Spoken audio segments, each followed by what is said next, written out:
Estamos de volta, então a partir desse momento, você acompanha o terceiro dia das entrevistas com os candidatos ao governo do estado do Mato Grosso do Sul. Nós agradecemos a presença de Marcos Fábio Almeida, intérprete de Libras, e também da assessoria jurídica dessa entrevista, na presença do Dr. Elton Nasser. Antes de darmos início, então, à nossa entrevista, atenção para as nossas regras. Somos uma emissora cristã com o intuito de levar informação para nossos milites, telespectadores. Não serão permitidas também ofensas a outros candidatos. Essa entrevista é uma iniciativa para exposição de ideias e propostas de trabalho. Os candidatos que se sentirem ofendidos ou queiram direito de resposta terão que enviar a solicitação por escrito para o nosso núcleo de jornalismo e a solicitação será analisada pela nossa assessoria jurídica. O direito de resposta será um espaço na semana seguinte ao término das entrevistas, ainda dentro do nosso programa. As perguntas serão as mesmas para todos os candidatos, com o objetivo de esclarecer as propostas aos nossos telespectadores. E a pedido dos assessores, as mesmas foram enviadas por e-mail no último dia 31 de agosto. O candidato terá 25 minutos contados no relógio para responder às questões levantadas por mim, contando com as considerações finais. E hoje quem está conosco aqui é o candidato pelo PSOL, João Alfredo Daniese. João Alfredo Daniese tem 55 anos de idade e é natural de Auriflama, São Paulo. É advogado formado há quase 30 anos e residente em Ribas do Rio Pardo há 25 anos. Trabalhou na iniciativa privada por quase 15 anos como empregado, foi bancário, metalúrgico, servidor público municipal, também professor de Direito na UFMS e na Uniderp. Foi vice-prefeito eleito no município de Ribas do Rio Pardo nas eleições de 2008, renunciando ao mandato em setembro de 2010 por discordar da forma que a cidade era administrada. Então, agora, após a primeira pergunta, o relógio vai começar a contar. Primeiramente, boa tarde, João Alfredo. Boa tarde, Antoniela. Que bom te receber aqui. Eu que agradeço o convite, estou aqui para responder as perguntas e me apresentar ao eleitor que, de certa forma, não me conhece. Então, vamos começar falando de corrupção. Vamos lá. A nossa primeira pergunta, todos os dias, está sendo essa. Nós vivemos um momento instável, em que as pessoas estão um pouco desacreditadas da política brasileira, Primeiro ponto que eu quero levantar é sobre corrupção, então, O que o senhor tem feito e o que fará para combater a corrupção? Quando nós nos candidatamos, uma das exigências da Justiça Eleitoral é que nós registremos um programa de governo no próprio TSE. E dentre os 6 candidatos, o único que registrou um programa de governo renunciando ao foro privilegiado fui eu, como exemplo ao combate à corrupção. Então, o governador, ele tem foro privilegiado, ou seja, ele é julgado pelo Superior Tribunal de Justiça em Brasília. Nós, está no nosso programa de governo, nós renunciamos a isso. Nós queremos ser julgados por qualquer juiz de primeira instância, assim como nossos secretários, como exemplo para que os próximos e os próprios servidores públicos possam verificar que nós vamos fazer um efetivo combate à corrupção. Tá certo. Além disso, nós queremos ampliar a Controladoria Geral do Estado. É a Controladoria que faz a auditoria nas contas públicas. Hoje, a verba da Controladoria é de 15 milhões de reais. Nós queremos duplicar isso e criar uma comissão efetiva de combate à corrupção e esta comissão ter um braço em todos os órgãos do Estado, para não ficar somente no Executivo. Porque, infelizmente, o Tribunal de Contas, que seria o órgão responsável pela fiscalização das contas, ele, de certa forma, ele age por triagem e não funciona dessa forma. Então, nós temos que ter um efetivo controle de corrupção através dessas iniciativas. Vamos falar de segurança. Vamos lá. Dados da Sejusp, Secretaria de Estado de Justiça e Segurança Pública, apontam redução da criminalidade em Campo Grande, interior do Mato Grosso do Sul. Isso inclui roubos, tráfico de drogas e homicídios. Porém, nosso estado ainda há muito a ser feito com relação às fronteiras secas, com outros países, por exemplo, que há um extermínio constante de pessoas. No dia 24 de agosto, tivemos uma operação a Cronos, que foi deflagrada em todo o país, prendeu, só aqui em Mato Grosso do Sul, 119 pessoas e apreendeu 3 adolescentes.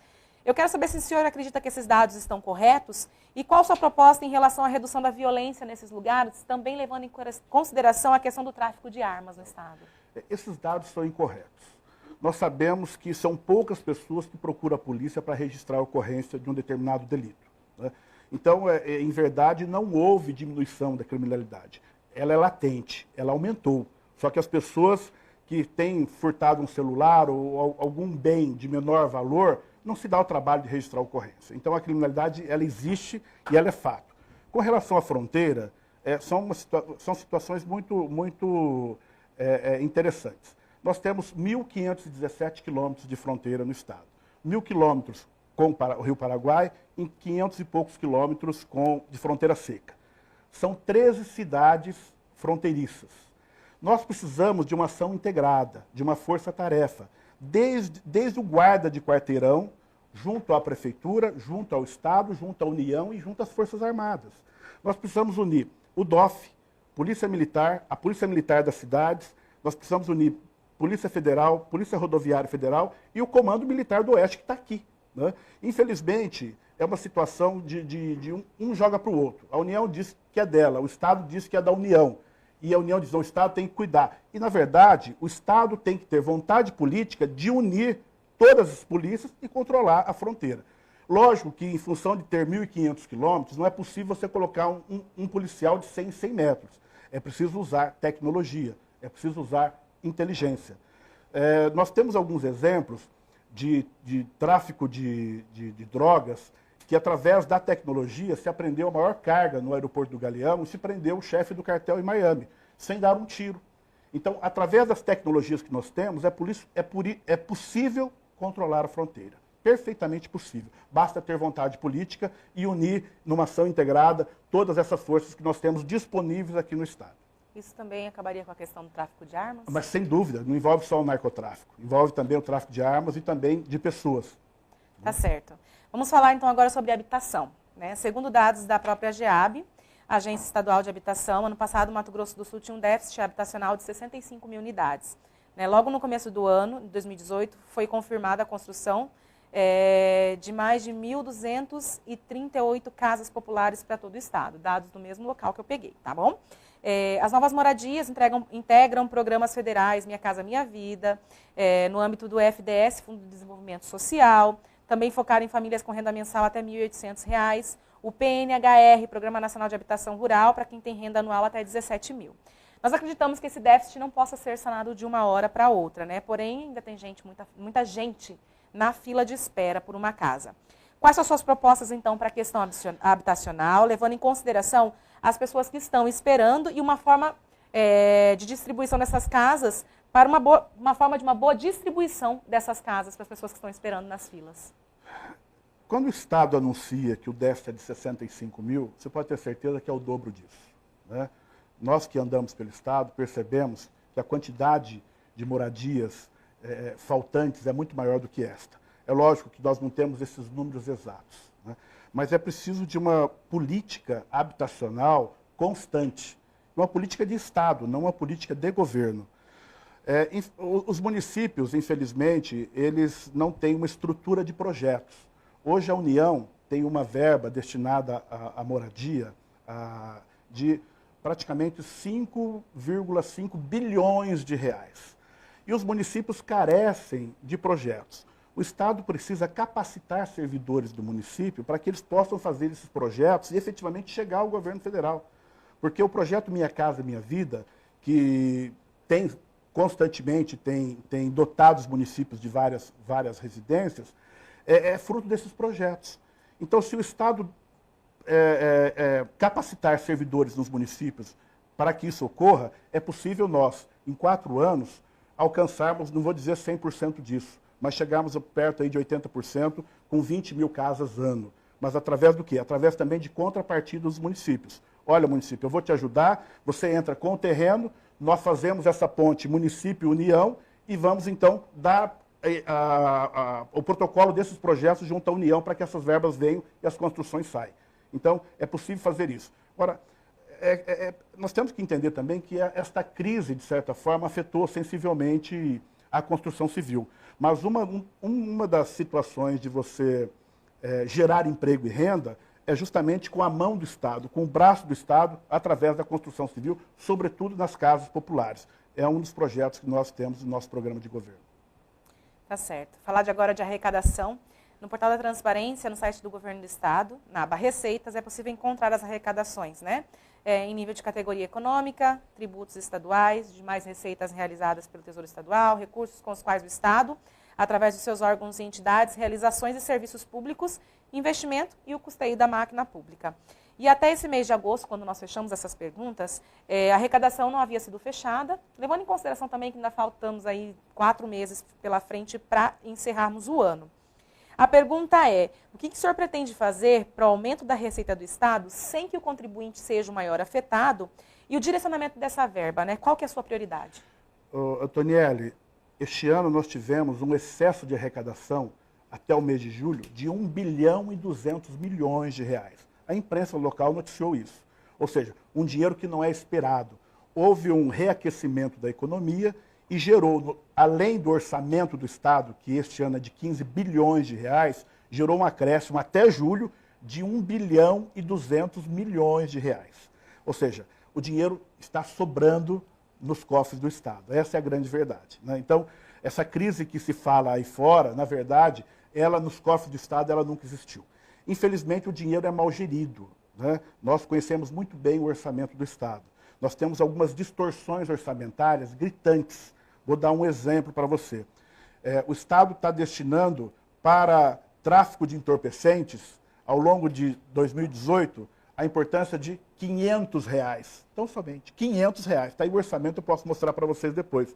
O Estado destina para a Secretaria de Fazenda do Estado 800 milhões, quase 1 bilhão, só para a Secretaria de Fazenda. Então, é preciso enxugar algumas secretarias, como a de governo, que o orçamento é altíssimo, como a administração, que o orçamento é altíssimo. Você enxugar o número de cargos comissionados no Estado, que isso eleva muito a folha de pagamento. Você enxugar onde precisa ser enxugado e distribuir essas verbas orçamentárias para as prioridades do Estado. E no nosso caso específico, nós vamos distribuir isso entre educação, saúde, segurança pública e habitação. Então, nós conhecemos muito bem o orçamento. E é preciso que o cidadão conheça o orçamento. Dinheiro tem. Agora, o Estado também não pratica o que está na Constituição Estadual, que é uma justiça fiscal. Vou dar um exemplo. Desde 2015, aumentou-se o IPVA de 2,5% para 3,5%. Aumentou-se outros impostos, como o ITCD, o Imposto Causa-Mortes, de 4% para 6%. De doação, de 3% para 4%. Então, houve uma série de reajustes durante esses 4 anos, que em plena crise implicou um endividamento do próprio contribuinte. Então, o que nós pretendemos, a título de exemplo, o IPVA. Você tem que fazer com que quem ganha menos paga menos, quem ganha mais paga mais. Então, você dividiu o IPVA em 3 grandes categorias. Carros até R$50 mil, 1,5%. De 50 a 150 mil, 2,5%. De 150 mil em diante, 3,5%. Ou seja, quem tem um carro popular, tem um carro até 50 mil, vai pagar menos IPVA. Quem tem um carro mais caro, vai pagar mais IPVA. Ou seja, na média disso tudo, nós teremos a mesma receita. Então, tem uma série de situações que podem ser feitas. Rever, por exemplo, o ICMS da própria conta de luz, né? Você diminuir o ICMS da conta de luz, porque é um absurdo. É um absurdo se pagar 25% do ICMS na energia elétrica, né? Não basta a crise, não basta o desemprego, ainda vem o Estado e aumenta a arrecadação através dessas alíquotas. Então, é preciso rever tudo isso, mas não no primeiro ano de governo, porque o primeiro ano de governo, o orçamento é deste ano, isso é através de 2020. Mas é possível fazer já algumas mudanças no próximo ano. Vamos falar de saúde, né? A gente sabe que é afogado o atendimento nos hospitais em Campo Grande, uma vez que a gente recebe gente de todo o estado, né, para atendimentos mais específicos. Nós temos uma ordem de serviço assinada para a construção do Hospital Regional em Dourados, foi esse ano, inclusive, com investimento inicial para a construção de mais de 30 milhões. Eu quero saber, assim, os seus projetos para outras cidades, como Corumbá, porque Corumbá também, por exemplo, atende também os bolivianos, já que é fronteira, né? Com a Bolívia atende os bolivianos. E ainda também como pretende fazer o investimento na área de saúde, levando-se em conta o SUS, trazendo melhorias para comunidades mato-grossenses. Antonielli, não tem nenhuma mágica. É preciso cortar privilégios dentro de algumas secretarias e, no corte desses privilégios, investir na saúde e na educação, para que nós possamos reduzir as desigualdades sociais. Essa coisa de caravana, a caravana passa, mas o problema continua, né? Ela passa hoje e só volta daqui a um ano, tá certo?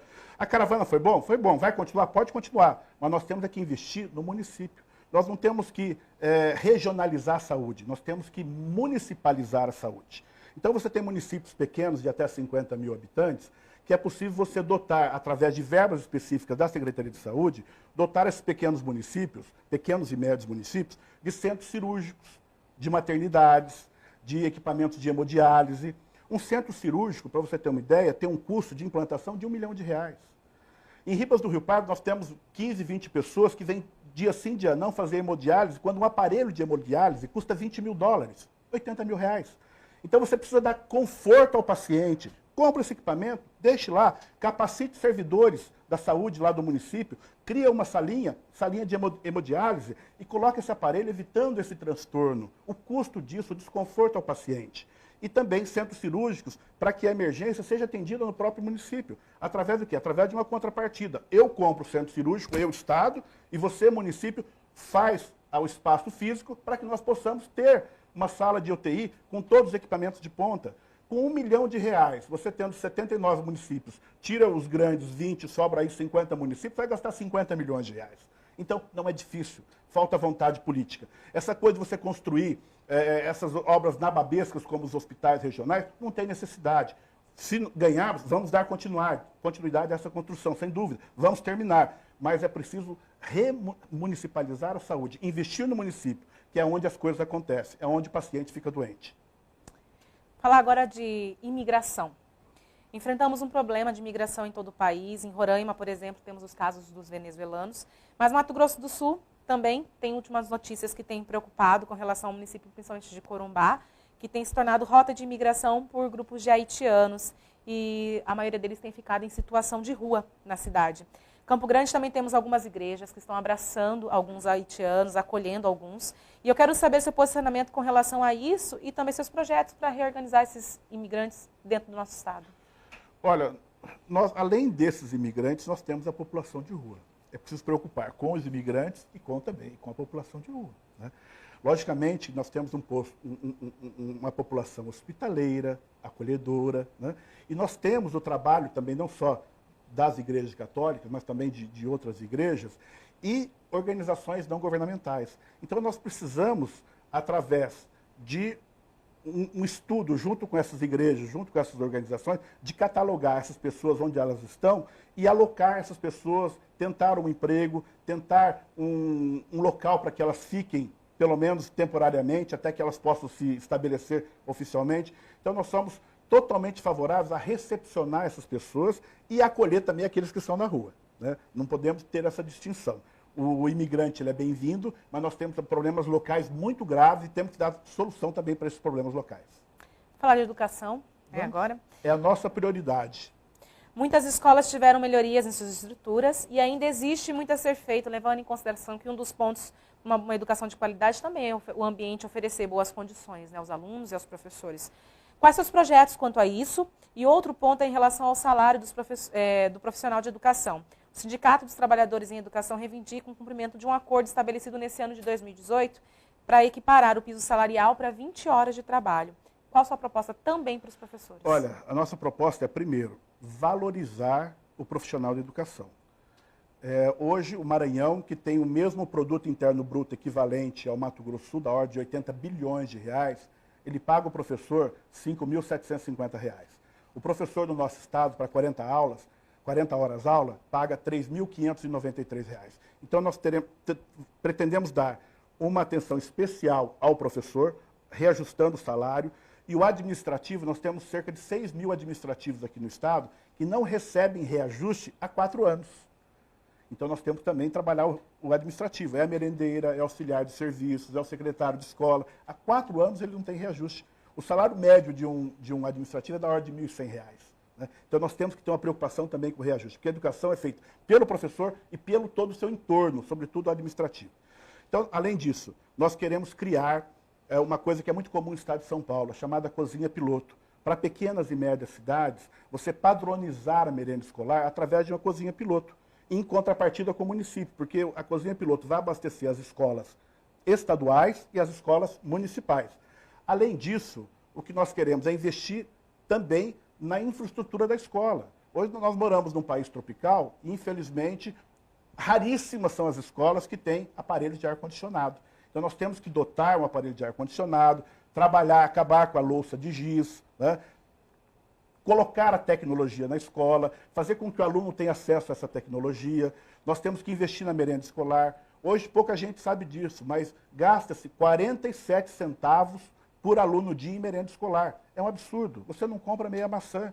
Então, no instante que você padroniza a merenda escolar, você melhora a qualidade e acaba com o desperdício. Então, há uma série de programas para que nós possamos implantar na educação. E essa é a nossa preocupação. Por quê? Porque no instante que você investe na educação, você está eliminando, está diminuindo as desigualdades sociais.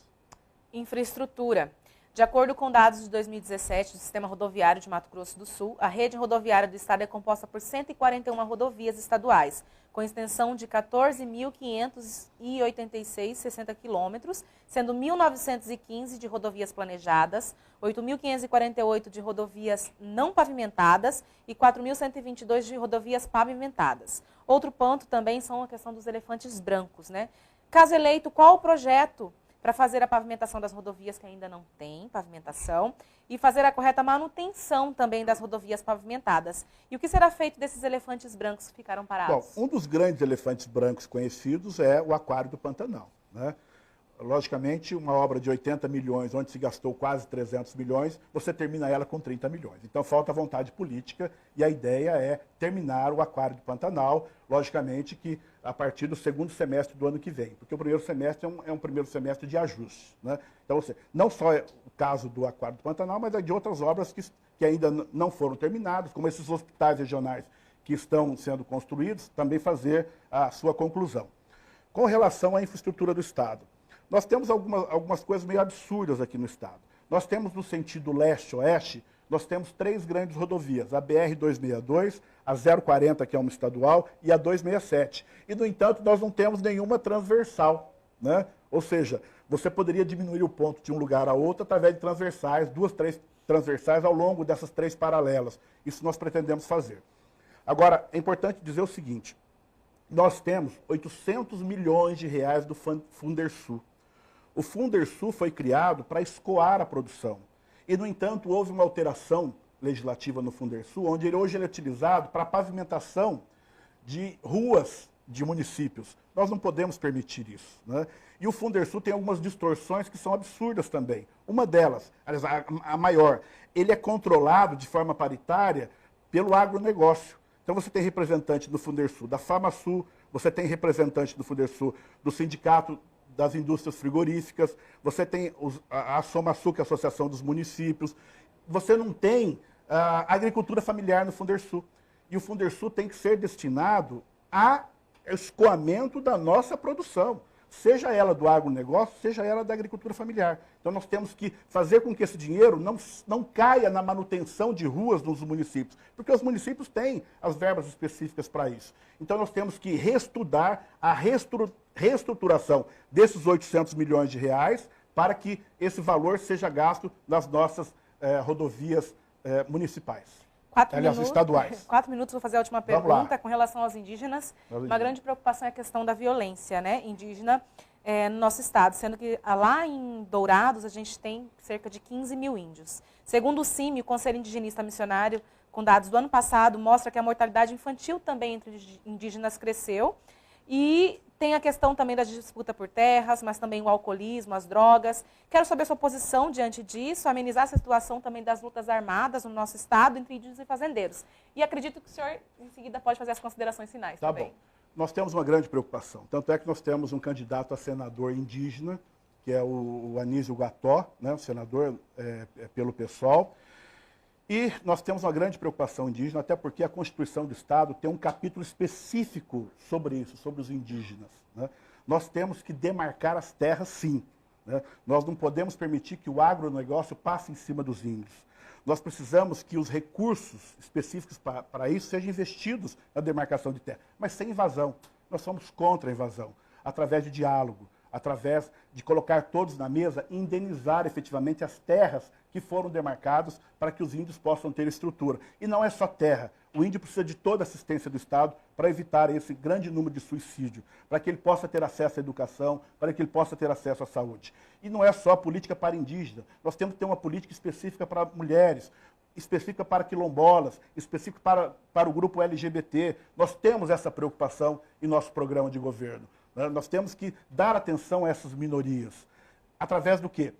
Isso que está na Constituição do Estado, que é eliminar as desigualdades sociais, diminuir as desigualdades sociais. Dessa forma, investindo em quem precisa, enxugando o Estado em algumas áreas e ampliando o braço do Estado onde ele precisa dar mais atenção.